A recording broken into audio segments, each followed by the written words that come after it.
Hi అండి, welcome to my channel. Today recipe mutton curry. Simple ప్రాసెస్లో ఎలా తయారు చేయాలో తెలుసుకుందాం.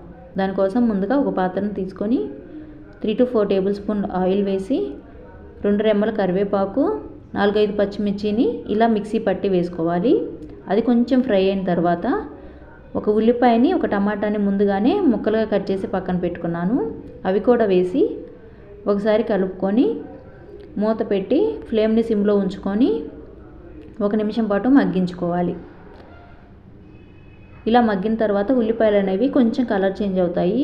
ఆ టైంలో 2 టేబుల్ స్పూన్ల పచ్చి కొబ్బరి పేస్ట్ వేసుకోవాలి. దానిలోనే 1 టేబుల్ స్పూన్ అల్లం వెల్లుల్లి పేస్ట్ కూడా వేసి బాగా కలిపి 1 నిమిషం పాటు ఉడికించుకోవాలి.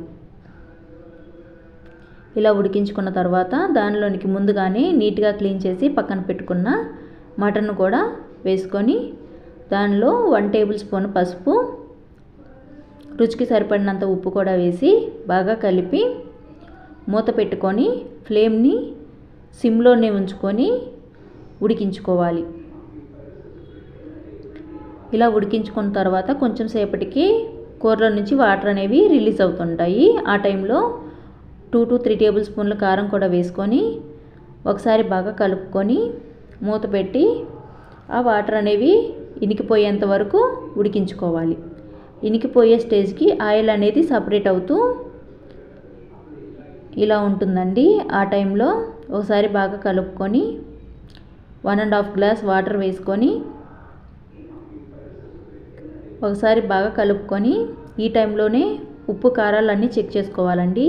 ఏదైనా తక్కువగా ఉంటే వేసుకొని ఒకసారి బాగా కలుపుకొని ఫ్లేమ్ని మీడియం ఫ్లేమ్లో ఉంచుకొని బాగా ఉడికించుకోవాలి. ముక్క అనేది బాగా మెత్తబడేంత వరకు ఉడికించుకోవాలి. అలా ఉడికిన తర్వాత దానిలోనికి ధనియాలు, చెక్క, లవంగం, వెల్లుల్లి దంచి పక్కన పెట్టుకున్నాను. అది వేసుకొని దానిలోనే కొంచెం కొత్తిమీర, కొంచెం పుదీనా, గరం మసాలా, మటన్ మసాలా కూడా వేసి బాగా కలుపుకొని 1 నిమిషం పాటు ఉడికించుకోవాలి.